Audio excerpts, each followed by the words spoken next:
Mr.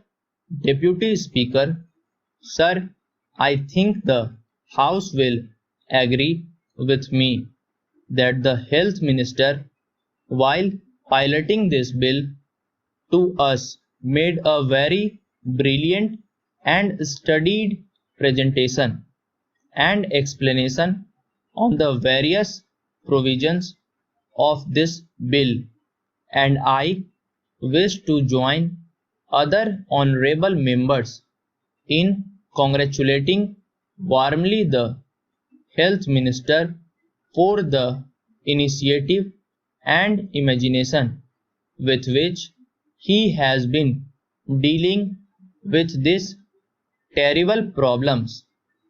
This is a good measure in the right direction because of the fact that several of the honorable members who have spoken before me have touched on the various aspects of the law.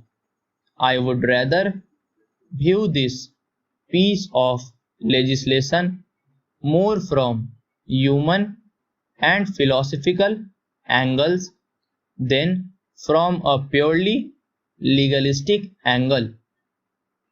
A piece of legislation such as this, which is a social economic legislation, obviously is to be preceded by public opinion. I understand that it is only the pressure of the public opinion which has compelled the government to proceed in the right direction, and they have rightly done, but it is the continuous pressure of public opinion which will make the government find out what are the effective ways and provisions in the legislation and what are the defective things which can be later on removed by further amendments. I hope the government will have a constant eye on how the public opinion reacts to the various legal and penal provisions contained in this measure. The post-war period, particularly since 1945, has been a period of tremendous advances in science and technology. But the trouble is that though science and technology have advanced, the advance is unaccompanied by an equally good advance in spirituality and truth.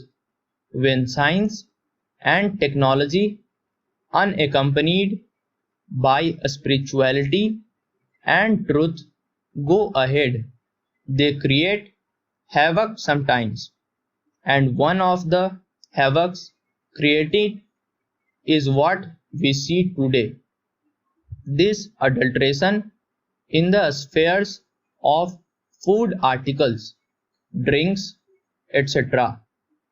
This unsocial attitude and profiteering mentality about which the minister made a very right reference in the beginning of a very small minority has a tremendous impact on a big majority. I should say the entire nation. These unsocial and antisocial attitudes and activities have to go, but they cannot be removed merely by legislation. They will ultimately go by the pressures of a very strong and continuously vigilant public opinion and enlightened public opinion all over the country. Para.